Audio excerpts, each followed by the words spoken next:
16 ساله عائشه نومې جنۍ چې هغه پلار په جواري کې بیللې و. پلار چې کله کور ته راغی د خپلې لور ته ویل چې ته ما په جواري کې بیللې، 2-3 ورځې پس به کسان راځي او هغه به تا وړي. د عائشه چې کله خبر شو د خپل پلار ته ویلو چې داسې مه کوه، زه چېرته هم د هغو ځناورو سره نه ځم او داسې مه کوه. او پلار چېرته هم ځکه چې هغه چې په جواري کې بیللې و او 2-3 ورځې پس به کسان راځي، هغه په خپله جوارګرو، په خپله شرابي و، په خپله نشهیي و، په دې خپل لور باندې زړه نه سوځېدو.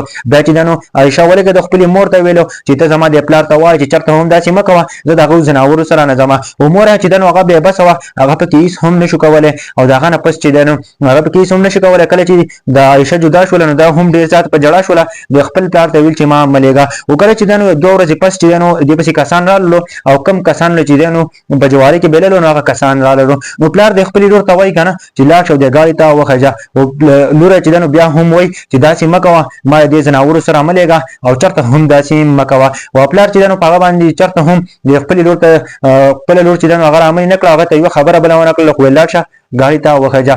دا لور چې دې هم خپلې مور نه خفه شوله او د خپل پلار نه هم ډېره زیاته خفه شوله او ډېره زیاته غوسه شوله چې زما مور پلار ولې زما سره داسې کوي. هغه لاړه او ګاډي ته وخته. کله چې ګاډي ته وخته د هغه نه پس چې کوم کسانو چې هغه دې ځناور ګڼل، هغه کسان ځناور ونه ختلو او ویلې چې دې عایشې ته دا خبره وکړه چې ستا عمر ډېر زیات کم دی، ستا 16 سال عمر دی او کم کس سره چې واده کولو هغه ته دا خبره وکړه چې ته د نن نه زموږ نه ازاده یې، چې ته چېرته ځې نو هم هلته ځه، زه ستا سره واده نه کوم. د هغه نه پس چې عایشه ولګېدله او دا چې دا یورپ ملکونو ته لاړه. کله چې دا یورپ ملکونو ته لاړه نو هلته چې دې سبق وایو، جاب یې کولو او دې چې آخر کار داسې شول چې یوه غټه ډاکټره جوړه شوله. کله چې غټه ډاکټره جوړه شوله 11 سال پکې وشوله او دې کور ته رابطه نه وکړه. دې دا سوچ وکړه چې زه خپلې مور پلار ته رابطه وکړم چې هغه په څه حالات کې دي. د هغه نه پس دا ولګېدله که نه. او دا چې په فرانس کې یوه غټه ډاکټره وه، دا چې د فرانس نه واپس چې پاکستان ته راغله. کله چې دا پاکستان ته راغله، پاکستان کې چې خپل کور ته واپس لاړه نو دا پلار چې دا ډېر زیات بیمار دی.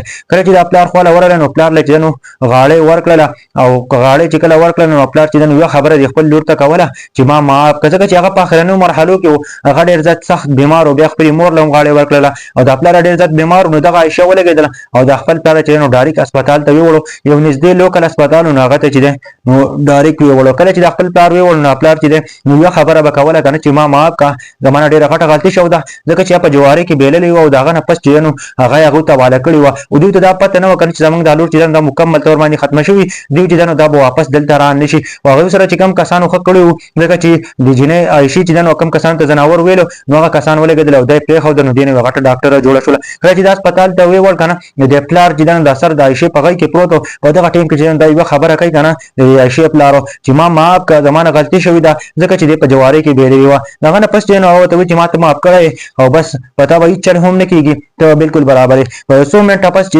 د دې نه مکمل طور باندې ساه وځي او دا چې د دنیا نه رخصت شي، دا پلار چې مکمل طور باندې د دنیا نه لاړ شي. ملګرو په دې ویډیو کې زموږ لپاره ډېر ښکلی عبرت دی.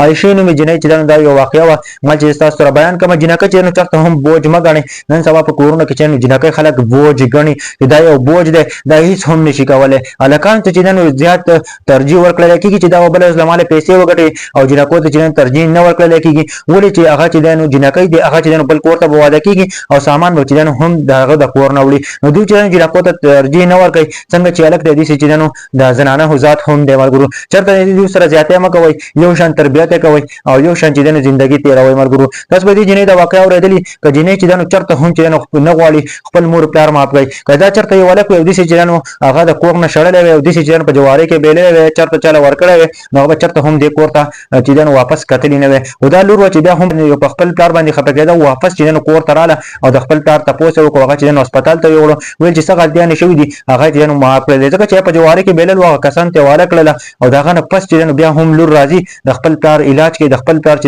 هسپتال ته وړي. ملګرو دا یو واقعه وه، په دې باره کې څه وایي ښه کمنټ به ضرور وکړئ. خپلې لوریانې خپلې خویندې دا چېرته هم چې بوج مه ګڼئ.